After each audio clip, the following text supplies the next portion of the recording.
तो दोस्तों, मेरा नाम है देवेंद्र। आज की वीडियो में होल्डर इन ड्यू कोर्स के प्रिविलेजेस के बारे में बात करने वाले हैं। ये नेगोशिएबल इंस्ट्रूमेंट एक्ट का टॉपिक है। मैंने एक होल्डर इन ड्यू कोर्स की वीडियो बना रखी है पहले, तो वो वीडियो नहीं देखी है पहले, वो वीडियो जाके जरूर देखिए पहले, तभी आपको समझ में आएगा। ये वाली वीडियो डिस्क्रिप्शन में उसका लिंक मिल जाएगा। और आपको पता है ना, हर डिस्क्रिप्शन में हर वीडियो के आपको नोट्स मिल जाते हैं। इस वीडियो के नीचे भी नोट्स आपको मिलेंगे।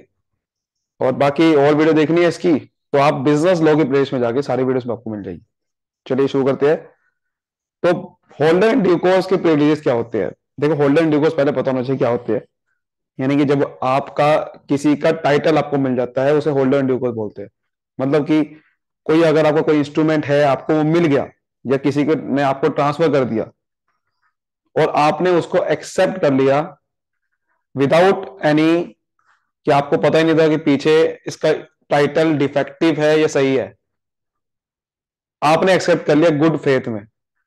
आपको नहीं पता था पीछे वो बंदे झूठे बोल रहे हैं, जिसने आपको ट्रांसफर करा क्या वो झूठा है, आपको कुछ नहीं पता, तो उसे होल्डर एंड ड्यूकोस बोला जाएगा। तो जैसे ही उस बंदे को इंस्ट्रूमेंट मिलता है, तो वो इंस्ट्रूमेंट पर्ज हो जाता है सारे डिफेक्ट से, यानी कि शुद्ध हो जाता है वो। अगर पीछे उसका डिफेक्ट था भी उसके टाइटल में किसी का, मतलब कोई चोरी करके किसी ने, जानबूझ के किसी ने साइन करवाया या चोरी करके इंस्ट्रूमेंट लिया, तो वो सब एकदम से पर्ज हो जाएगा, खत्म हो जाएगा सारे डिफेक्ट, और वो उसको सारे राइट मिल जाएंगे होल्डर एंड ड्यू कोर्स। तो वही लिखा हुआ है कि अगर वो गुड फेथ में ले लेता है holder and due course document, तो सारे इफेक्ट डिफेक्ट और टाइटल सारे खराब हो जाएंगे। और वो होल्डर एंड ड्यू कोर्स सभी पिछले पार्टी से जो भी पैसा रिकवर करना है था वो कर सकता है। ठीक है। जैसे ही वो इंस्ट्रूमेंट पास होगा होल्डर एंड ड्यू कोर्स के थ्रू, वो सारे डिफेक्ट उसके खत्म हो जाएंगे। उसको कुछ एग्जांपल भी जैसे कि है, मान लो कि ए ने 20 एक्सेप्टेंस ली बिल से फ्रॉड लेके, बी ने एक्सेप्टेंस खुद नहीं दी बट 5 फ्रॉड, 20 एक्सेप्टेंस ले ली बी ने, ए ने, और आगे ए ने इंडोर्स कर दिया सी को, और सी बन गया होल्डर एंड ड्यू कोर्स। अब सी को नहीं पता था कि ये फ्रॉड के थ्रू 20 एक्सेप्टेंस दी गई है। तो लेकिन जैसे सी होल्डर एंड ड्यू कोर्स बना, तो सी अगर इंडोर्स करता है किसी दूसरे पर्सन को, तो वो भी अगर गुड टाइटल ले लेगा उसका, और वो पैसा रिकवर कर सकता है बी से। समझ गए बात को? भले ही बी कहेगी मुझे तो पता नहीं था, मेरे से तो फ्रॉड से करा, लेकिन हमें नहीं पता, वो होल्डर एंड ड्यूकोस बन गया, वो पैसा रिकवर कर सकता है। अनलेस वो जो दूसरी पार्टी है जिसको इंडोर्स करा जा रहा है, वो कहीं ए से मिला जुला ना हो। अगर आपको ए से मिली जुली पार्टी थी, तो वो होल्डर एंड ड्यूकोस नहीं बनेगा, क्योंकि उसको पता था कि बी से एक्सेप्टेंस फ्रॉडली ली है। ठीक है। और देखे तो, लेकिन एक इसमें एक्सेप्शन भी है, जैसे कि अगर मान लो कोई बिल ऑर्डर को पे करना था, मतलब किसी का नाम लिखा था उसके ऊपर कि ये बिल सिर्फ इसी को ही पे करना है और किसी को पे नहीं करना, तो होल्डर इन ड्यू कोर्स पैसा रिकवर नहीं कर पाएगा। मान लो कि ए के बाद वो इंस्ट्रूमेंट था और वो चोरी हो गया, चोर पे चला गया, थीफ पे, थीफ ने ए के झूठे सिग्नेचर करके उसको इंडोर्स कर दिया बी को, और सोचा कि भैया मुझे पैसे मिल जाएंगे। भाई पैसे नहीं मिलेंगे उसको, क्योंकि भले ही B holder in due course बन गया, बट क्योंकि कोर्ट ये कहेगा कि देखो भैया थीफ को टाइटल मिला ही नहीं था, जो थीफ ने इंडोर्स करा वो इंडोर्समेंट मानी नहीं जाएगी, क्योंकि ये बिल जिसको पे करना था उसी को ही पे होगा अगर लिखा हुआ किसी का नाम। लेकिन हाँ, अगर ये बियर को पे करना था, बियरर को किसी का नाम ही लिखा हुआ, तो फिर थीफ को पैसा मिल सकता है। ठीक है। थीफ को पैसा नहीं, मतलब अगर थीफ ने आगे बी को दे दिया तो बी पैसा रिकवर कर सकता है। ठीक है, ये फायदा होता है। लेकिन अगर ये होल्डर एंड ड्यूकोस बन भी गया और थीफ ने उसको दिया था, तो वो होल्डर एंड ड्यूकोस पैसा रिकवर नहीं कर पाएगा। और सब दूसरा प्रिविलेज बनता है इसका कि अगर कोई इंस्ट्रूमेंट इनचोएट है, यानी कि इनकम्प्लीट है, मतलब कि कोई इंस्ट्रूमेंट है उसके ऊपर मान लो किसी का नाम पूरा नहीं लिखा हुआ, तो आप लिख दोगे, या 5,000 की जगह 500 लिखी हुई एक जीरो रह गई है तो आप लिख दोगे, तो इसे बोलते हैं इनचोएट। साइन पूरे नहीं हो रखे तो आप कर दोगे। तो कह रहा है कि अगर कोई इनकम्प्लीट इंस्ट्रूमेंट है, तो उसकी वजह से ऐसा नहीं है कि उसको पैसा रिकवर नहीं कर पाएगा, पैसा तब भी रिकवर कर पाएगा। वो लिख देगा उस पर, कोई अगर सम छोटा था तो वो ग्रेटर कर देगा, लेकिन पैसा रिकवर हो जाएगा। सारी पार्टी लायबल हो जाती है, जैसे ही आपका होल्डर एंड डिवोर्स बनता है, वो सारे पैसे से किसी भी पार्टी से पैसा ले सकता है जो भी उससे जुड़ी हुई थी।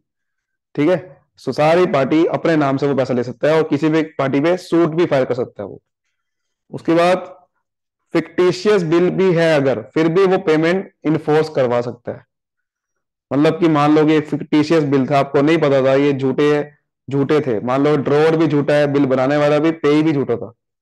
मतलब मान लो एक ड्रॉवर है ए, वो झूठा था, उसने एक्चुअली में उसको उसने बनाना ही था बिल, और जिसको पैसा पे करना है पे, वो भी झूठा है मान लो, ये भी, ये दोनों फिक्टिशियस है। एक्चुअल में इन दोनों को पैसा पैसा बी को पे करना ही नहीं है। और acceptor is liable on the bill to holder holder in due course. तो एक्सेप्टर जो है वो लाइबल होगा होल्डर इन ड्यू कोर्स को। मान लो कि एक्सेप्टर कौन है, सी, ये एक्सेप्टर है। अब ये बिल पे किसको करना है, बी को, लेकिन बी ने, मान लो बी को, बी ने इंडोर्स कर दिया है किसी को भी, ये ई को मिल गया। ई क्या बन गया, होल्डर इन ड्यू कोर्स बन गया। तो पैसा किसको पे करना होगा, ई को। मान लो बी ने इंडोर्स करा ई को, अब ई होल्डर इन ड्यू कोर्स बन गया। उसको नहीं पता कि ड्रॉअर और ये जो पे है फिक्टिशियस है, तो बन गया होल्डर इन ड्यू कोर्स। वो कह रहा है कि वो पैसा रिकवर तब कर सकता है जब वो दिखा दे कि ड्रॉअर के सिग्नेचर और जो पहला इंडोर्सर है, इंडोर्सर कौन है पहला, बी, वो दोनों के सिग्नेचर सेम है। अगर सेम है वो दिखा देगा तो वो पैसा रिकवर कर सकता है। For the bill being payable to drawer order, the fictitious drawer must endorse the bill before ही, कह रहा है कि भैया उससे पहले कि वो फिक्टिशियस ड्रॉअर जो है वो इंडोर्स जरूर करे बिल को, before he can negotiate it. मतलब ए ने मान लो इंडोर्स करा था ई को, तो वो जरूरी है करना। अगर ए इंडोर्स नहीं करेगा ई को, तो फिर वो होल्डर ड्यू को थोड़ी बनेगा। तो अगर होल्डर ड्यू को पैसा रिकवर करना चाहता है तो वो दिखा दे कि देखो ये बिल फिक्टिशियस है, और ये दोनों के सिग्नेचर दिखा दे कि ये सेम है। ठीक है, for the bill being payable to drawer order, drawer के ऑर्डर में जो बिल, क्योंकि ड्रॉअर ने बिल बनाया, उसने कहा था कि ऑर्डर कौन है, बी को पे करना था।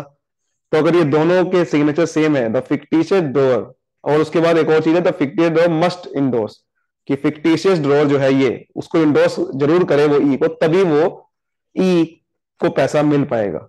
ठीक है, तो फिक्टिशियस बिल पे वो पैसा इन्फोर्स कर सकता है। वो कह सकता है कि ठीक है, सी कहेगा कि ये फिक्टिशियस है तो क्या हो गया, वो कह सकता है। अच्छा, ई को पैसा कैसे मिलेगा, मान लो कि पैसा तो भैया पे ही को देना था, ई पैसा कैसे ले सकता है, ई ऐसे ले सकता है कि वो दिखा दे कि ये फिक्टिशियस है।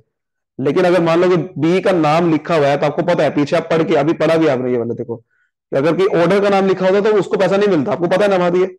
लेकिन ये क्या कह रहा है कि अगर ये दिखा दे होल्डर ड्यू कोर्स कि भैया जो ऑर्डर है वो फिक्टिशियस है, दोनों के सिग्नेचर मैच करा दे, तब वो उसको सी, उसको ई को पैसा देगा, वरना नहीं देगा ई को, वरना तो बी को ही मिलेगा, या फिर वो वैलिड ही नहीं माना जाएगा, पैसा मिलेगा नहीं किसी को भी। लेकिन अगर दिखा दे होल्डर ड्यू कोर्स, तब मिल जाएगा।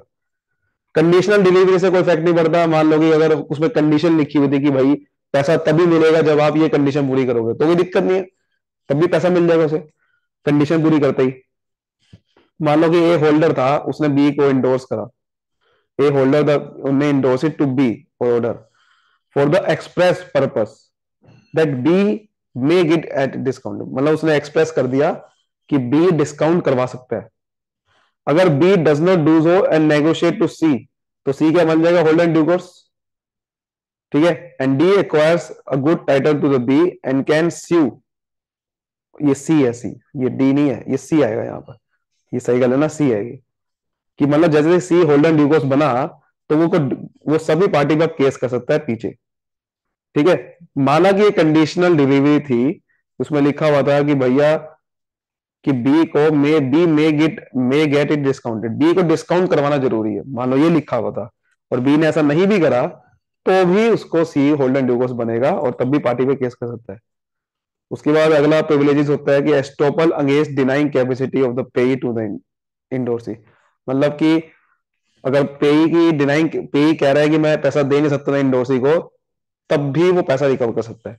मान लो no maker of promissory note, no acceptor payable to order, मतलब कोई भी प्रोमिसरी नोट का मेकर या एक्सेप्टर सूट फाइल नहीं कर सकता by a holder in due course, be permitted to resist that claim of holder in due course on the plea that, वो ऐसा नहीं कह सकता कि भैया मैं पैसा नहीं दूंगा होल्डर इन ड्यू कोर्स को, ये कहते हुए कि that the pay had note the capacity. वो ये नहीं कह सकता कि पे की कैपेसिटी नहीं थी इंडोर्स करते हुए, वो माइनर था, इसलिए मैं आपको पैसा नहीं दूंगा, ऐसा नहीं कह सकता। वो पैसा तब भी देना पड़ेगा। मान लो कि वही चीज है ना, कि मान लो ए ने बी को इंडोर्स करा, ठीक है, ए को पैसा मिलना होगा, ठीक है, मेकर होगा ये ए, मेकर भी था, ये पे भी था, और ए ने इंडोर्स कर दिया बी को, अब बी ने आगे इंडोर्स करा सी को, सी बन गया होल्डर इन ड्यू कोर्स।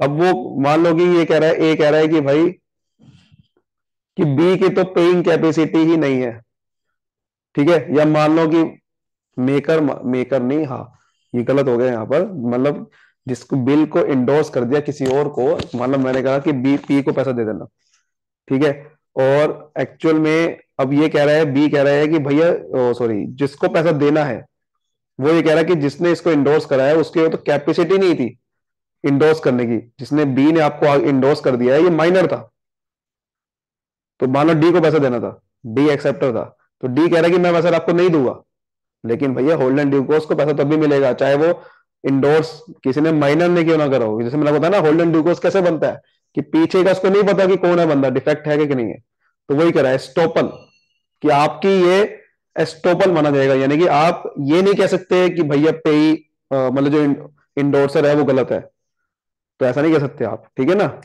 यही चीज है।